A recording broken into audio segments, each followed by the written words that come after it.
Hello everyone and welcome back to This Is Real Life. I'm your host Sheri, and on today's DIY Wednesday, we're gonna sweat in the garage. It's a little overcasty-ish. The sun is peeking through. It's still hot and I'm already sweating. But if I don't get out in the garage to do this project, I'm never gonna do it. If I keep using the heat as an excuse, I won't build these wonderful floating shelves that I've had this wood for months now. So that's what we're doing. We are going to build floating shelves. I am out in my garage. My neighbor's air just kicked on. There's gonna be drive-bys happening. You just gotta bear with it. This is what we gotta do. I'm gonna have sweat rolling down my face, but it's just part of the gig. So, floating shelves. I know, very exciting. I want to install 2 floating shelves in my kitchen above my windows. Picture like a cornice box, if you will. However, shelves so you can put shit on. That's what we're doing today. And we're gonna use a French cleat. I know, it's really just a fancy word for a board cut at a 45-degree angle. Learn something new every day. I went into my kitchen, I took some measurements. They're not difficult, they're on my paper right here. It's just 2 shelves. Let me show you exactly where I will be installing these shelves so you can get a better visual. And then if you have an area where you want to install some floating shelves, it's gonna be easy. Let's go into the kitchen and I'll show you what we're doing. So this is the area right here. I want to do a floating shelf above this window as well as above this window. Number 1, to hide the mechanics of the blinds. So I'm hoping to mount my French cleat just above the blind right there. The shelf face will come down about 3 1/4 inches to cover that. I'm going to install this one first and then have this one butt up against it in the corner. So that means this one will be 3 1/4 inches shorter when we build it. This one will be 68 and this one will be like 65-ish. The other reason is I want to bring some more pizzazz into the kitchen. And I've been collecting some pizzazz items right there. Little knickknacks, baubles, basically dust collectors, but I think it'll be cute. So that's what we're doing today. Building some floating shelves. So we all know wood is terribly expensive. There is no getting around that. The supplies you're gonna need, wood. And thinking outside the box. Typically you might go to like the nice wood section at your local Lowe's. You get like nice shelving, but you know what? Those are like $12 a board. So I went to the area where they have like the 2x4s and what have you. These are 4 by however long they are, but technically they measure like 3 1/4. But one side is actually pretty smooth and the other side is kind of rough. I don't care about the other side because it's gonna be on the inside facing my wall. These were like maybe $4 a board. And then I bought these 2 by however long they are, and these were like $2 a board, and this is what I'm going to use to make my French cleat. So when you're shopping for wood, think outside the box. Don't go to the fancy shelving area. Go to like the regular old lumber area and see if there is anything you can make work there for cheap. I bought 4 of my nicer 3 1/2 boards, 1 for the top, 1 for the face on one shelf, 1 for the top, 1 for the face on the other shelf. And then I purchased 2 of these, like 2 by whatever they are. And those are gonna make up my French cleats. So wood, supply number 1. Supply number 2, something to cut your wood. Could be a jigsaw. I'm actually gonna use my circular saw. If you don't have one of these, even a handsaw. This project is not gonna be that hard. We just need to make a couple cuts, get some wood glue that we love, secure with a couple finishing nails, some brad nails, what have you. But for the most part, supply list, super duper short. Once we have all of our supplies, we gotta get to measuring and cutting. I know that I said one of the shelves is gonna be 68 and one's gonna be 65, but I do wanna cut my first 2 top boards 1 inch longer because I want to take them inside and just fit them to make sure that I measured correctly. I know, I'm growing, everybody. I'm growing. It used to be measure once, cut twice, but because wood's so expensive, we can't afford to do that anymore. So we're gonna measure, go see if it fits, and then trim before we build the whole thing. Okay, let's get our cutting tool of choice plugged in, and then let's mark our boards. I decided I'm gonna do one at 69 and the other one at 66, and then I'll go see if they fit. I most likely am gonna need to trim them, but I'd rather be too long than too short. This one, we are gonna do 69. Oh, the other supply you're gonna need? Water. Stay hydrated, people. It's hot outside. Now that you have your water, you're gonna want a straight edge, measuring tape, and a pen. I'm gonna mark this board because I wanna cut it at 69. And let's draw our straight line. And this one I'm gonna do at 66. Easy, easy. And then once we have these two boards cut perfectly to size, our other two boards are gonna match these exactly. So my 69 is for one shelf, my 66 is for the other shelf. Now that we have that, let's get to cutting. Safety glasses on. Let's line up our circular saw and cut right on that line. It's gonna be noisy, be prepared.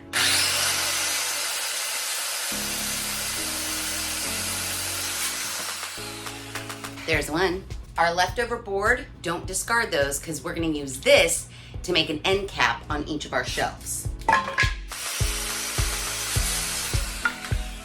Okay, let me go run into the kitchen and make sure these fit how I want them to fit. Most likely, I'm gonna trim them a little bit more.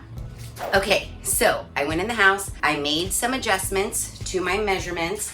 I trimmed off my first boards, and now I have cut my second boards in each side to match perfectly. Next, we kind of get to start assembling just the top and the face. What I want to do, I bought some clamps. But you don't need clamps, remember? I've used painter's tape my whole life and it's been just fine. This is my shorter shelf, this is my longer shelf. If this is the face that you would be looking at when you walked into the kitchen, I want the shelf part to be behind the face so I don't see a seam. If I put the shelf on top, you would see a seam there, and I don't want that. So I am gonna glue the face to the shelf in front of the shelf. I'm gonna run a bead of glue, and then we'll clamp it. But I also want to put some finishing nails in. I'm gonna use my porter cable to do that. And let's run a bead along this edge because this is our face. A nice bead of glue right along here. This is my top, so I'm gonna make an L. Probably should have prepared my clamp first. Ooh, yeah. Ooh, look at those clamps. I'm just gonna lightly tap it with a hammer so my edges line up. Perfect. Now let's clamp this side. Now, the middle of my board is wonky and bowing in. That's why I also want to tack in some finishing nails so that holds that in place while the glue sets. I'm gonna warm up my porter cable, but if you don't have a porter cable, hammer and nail is just fine. Porter cable ready to go. I'm gonna turn it on. It's gonna be really noisy, but you'll be fine. Here we go.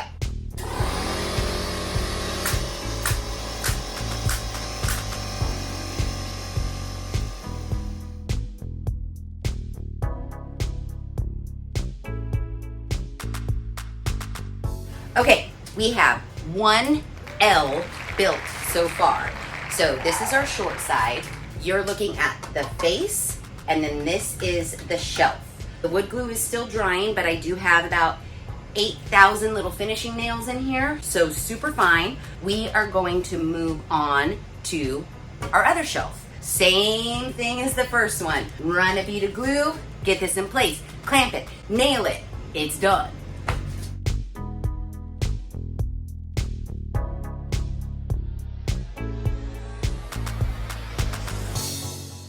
Both of our L's are built. Really, for the most part, you're kind of done. I mean, you don't really have to go any further than this other than installing the French Cleat. But for the edges that will show that are not in the corner, I want to cap those off. I'm gonna take my board that I cut, the scrap, this end here, this is the end that I want to put a cap in. So this is just like a creative, how you want it to look. I originally thought I would put my cap on the inside, but if I put it on the outside, then I have less to trim. The outside it goes, and then nail it from here. Now from the side, you won't see any seams, but from the front, you will see a seam here, which is what I was trying to avoid. But I think in the interest of not slicing off the rounded edge of the bottom so that all my bottoms match, I'll just fill that in really nicely with some wood filler, sand it smooth, and then once it's painted, you shouldn't be able to see the seam at all. Now that we know what we're doing, we just need to measure. So I'm gonna place this here, and then I'm gonna mark right there. So that's where I wanna cut, and I need to cut 2 of these. Awesome. I have one end cap cut and the other end cap cut. That one's gonna go there. This one's gonna go here. So I am going to put glue in this L fashion here, and then boom, and then I'm gonna nail it in place. So that's gonna go like that. Everything's nice and lined up. I'm gonna get my porta cable. Hurry. Oh, it fell off. Son of a bitch. Should have had this ready. Okay, now I'm ready. Yas.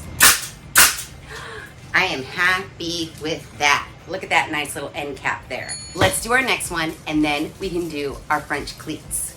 Now that our shelf boxes are built, it's time to move on to how we're gonna hang them on the wall. To do that, we're gonna make what is called a French cleat.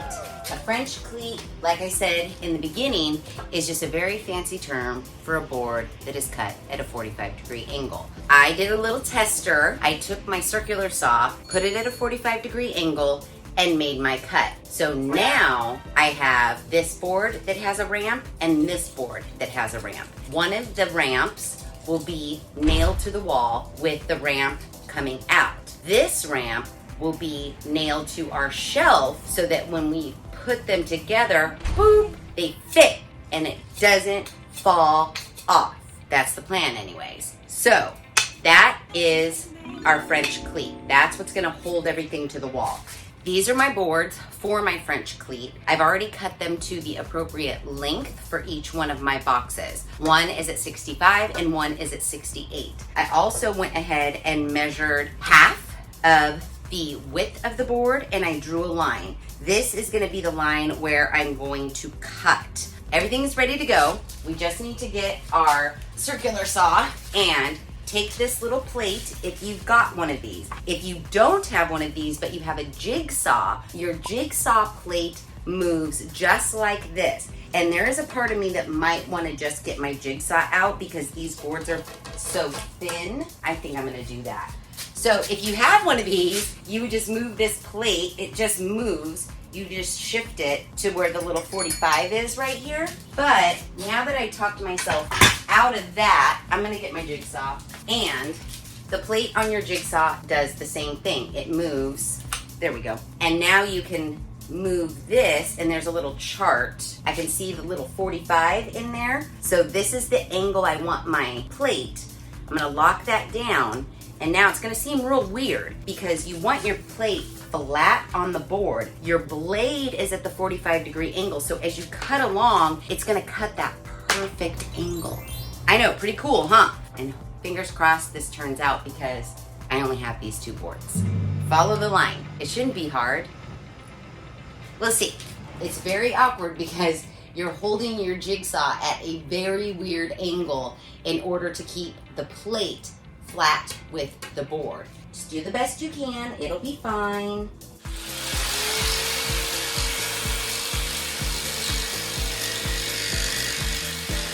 Seems to be working. It's slow going. I'm just gonna keep cutting.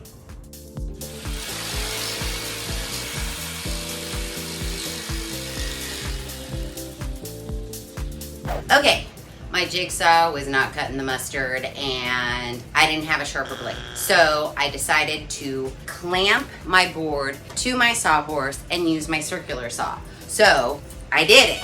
I cut it. Look at this. Woo!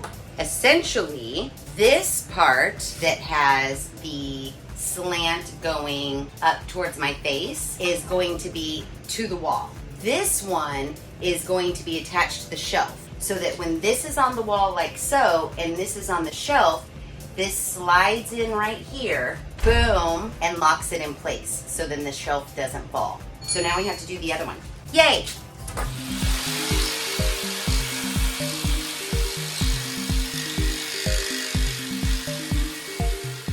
Okay, now that we have our French cleats cut, I brought in one shelf because we need to take our one piece and affix it to the inside underneath of our shelf. So if you can imagine, this piece is on the wall and then this piece is on the shelf, and then you're gonna slide it in and it's gonna fit just like that. So I want to wood glue and nail in this strip.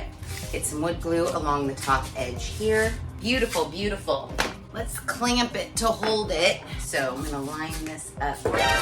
Sheri! Whoopsie. Ah! Okay, let's line this up. Good.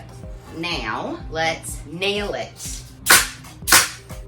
One end, you just wanna make sure that your French cleat is really, really, really flush with the edge of your shelf. Otherwise, it won't sit flush against the wall. So yeah, I just need to keep doing this, and then we'll do the other one. Oh, I'm out of nails in my gun too. Oh, all right, I'll change these and then I'll finish.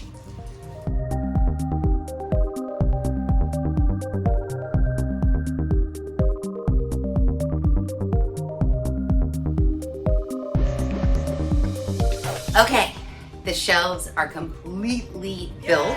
French cleats are in. This is the piece that's gonna go to the wall, and this is the piece that's gonna go to the wall. The only thing that's really left to do is to put our pieces on the wall and then finish our shelves, which would mean for me, I need to wood filler, I need to sand, and I need to paint. But before I go through all of that finishing work, I actually want to take my French cleat wall mount pieces and go put them on my wall just to make sure the shelf fits and it holds securely before I finish them all, in case we need to make any adjustments. Also, it'd be nice to just go in the air-conditioned house and cool off. So I am going to take my little French cleat boards into the house. When I bought all this wood, I remember buying molly bolts, but I don't know where they are. Are these them? No. Point of the story is you're gonna want some molly bolts unless you can find studs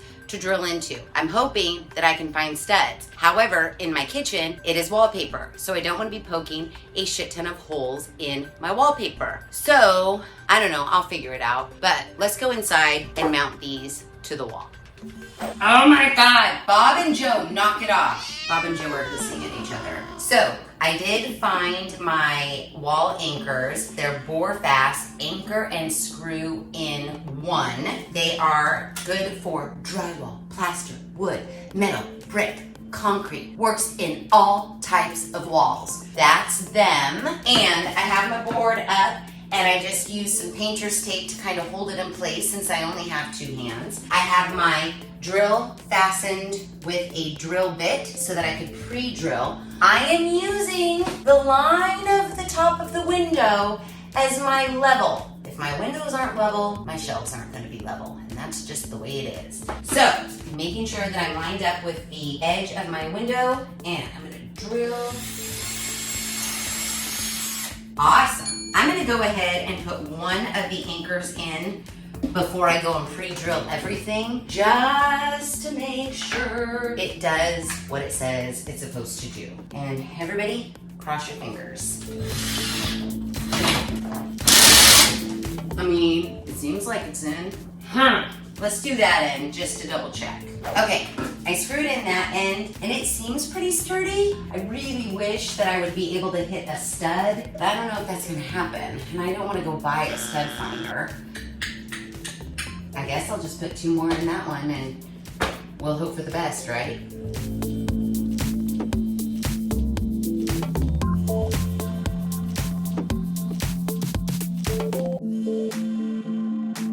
So I have 4 of the wall anchors in that board, and I'm not gonna lie to you, I don't feel very secure. So I'm gonna go and get our shelf for this side and put it on there and hope and pray it doesn't come crashing to the floor.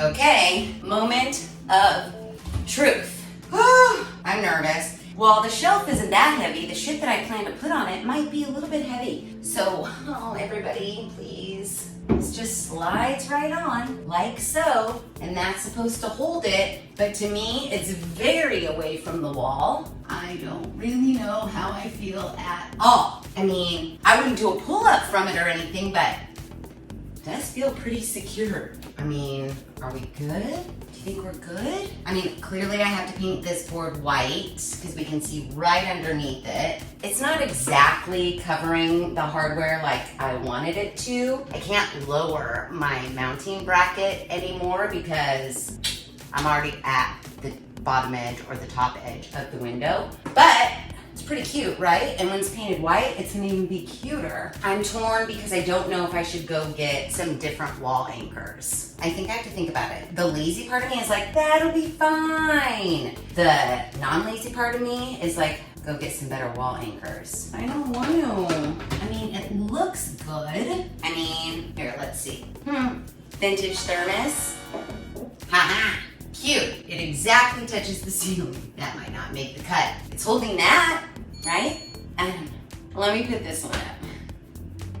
I got this one up and I actually feel a little bit more secure about it. And then my answer to security was just more screws. So I went out in my garage and I put 3 more screws in this one and 3 more screws in this one. And now I feel like they're pretty secure. It's just slightly away from the wall at the top, like the bottom of the shelf totally touching the wall. This top, not touching. It looks like it's leaning down, which clearly it's leaning down and I don't like it. I don't know if I can put like a tiny little spacer right there, but I mean, for the most part, they're up. And then there's part of me that's like, just dangle a plant over that and no one will ever know. So now that we have them up, our French cleats totally working. I need to take these down and finish them. I need to paint the cleat that is attached to the wall so that it's white, so when you look up under there, you don't see this wood. And what's cool about the French cleats is that you can just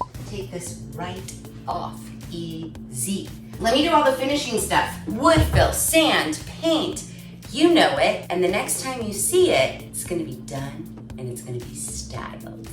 Okay, so typically floating shelves do have a bottom to them. I opted for not a bottom just to save money on wood, but now that I'm sitting here looking at them hanging, I'm wondering if I should put a bottom on them. Let me show you what I'm talking about.